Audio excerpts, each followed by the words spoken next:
TVN 한국교통방송입니다.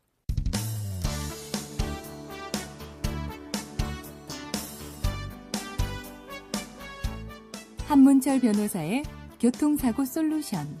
이 시간 진행의 한문철 변호사입니다. 여러분 안녕하십니까? 자동차의 후방 사각지대 매우 위험하죠.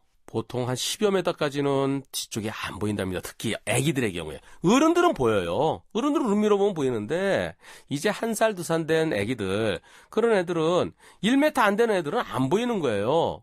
초등학교 입학할 때 돼야 그래야 한 120cm 정도 되잖아요. 아기들 키가요. 그러면 유치원 다닐 때는, 유치원 들어가기 전이나 또는 유치원 저학년일 때는 1m가 채 안 돼요. 그럼 뒤에 트렁크보다 아기가 더 작기 때문에 안 보입니다. 따라서 후방 사각지대, 이걸 극복해야 되는데요. 뒤에 있는 차를 못 봐서 쿵 부딪힌 거, 이거는 차 찌그러진 거 물어주면 되는데 아기들을 충격해서 아기들이 죽거나 또는 식물인간 되면 그거 어떻게 되겠어요? 있을 수 없는 일이죠. 상상도 하기 싫죠. 따라서 후방 사각지대를 극복해야 됩니다. 그러기 위해서는 두 가지 방법이 있는데요. 뒤로 갈 때 뭐가 있으면은 삑삑 하는 거 있잖아요. 후방 감지기.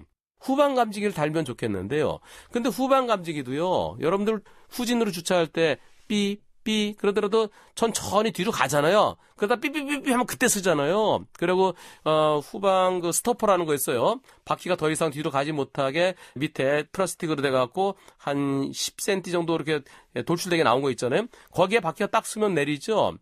그거는 후방으로, 후진으로 주차할 때는 삐삐삐삐삐삐 하는 것에 도움이 되겠지만, 뒤에 아기가 있을 때는요, 아기가 바로 뒤에 없는데 옆에서 안 보이는 대로 뒤쪽 쑥 들어오면은 후방 감지기 삑 소리 나면서 부딪히는 경우도 있어요. 따라서 후방 감지기는 불확실합니다. 확실하게 하려면은 후방 카메라가 있어야 되겠죠. 후방 카메라가 있으면은 후방 카메라로 그 모니터를 보면서 내비게이션 위치에 그게 있잖아요. 거기에 후진할 때는 거기에 저 뒤쪽 상황이 비춰지면은 거기 사람이 있다 없다 보고 없으면 후진하면 되고요. 있으면 멈춰야 되고, 그리고 필요한 빵 또는 아기가 안 움직이면 내려서 아기를 옮기고 그렇게 해야 되는데, 그런데 후방 카메라가 있어도요. 그래도 후방 카메라 안 보면 문제가 있죠. 안 보면. 따라서 제일 중요한 거는요. 후진할 때는 뒤를 봐야 돼요. 룸미러 먼저 보고 그다음에 후방 카메라 보고 안전할 때 뒤로 가야 되는데요. 후방 카메라 설치하려면 몇십만 원 들죠. 몇십만 원 들지만은, 그러나 만일의 경우에 내 가족이 내 차에 사고 당할 수 있으니까 연말에 술 좀 덜 드시고요. 후방 카메라 설치하시는 게 좋을 것 같습니다. 오늘은 여기까지입니다. 고맙습니다.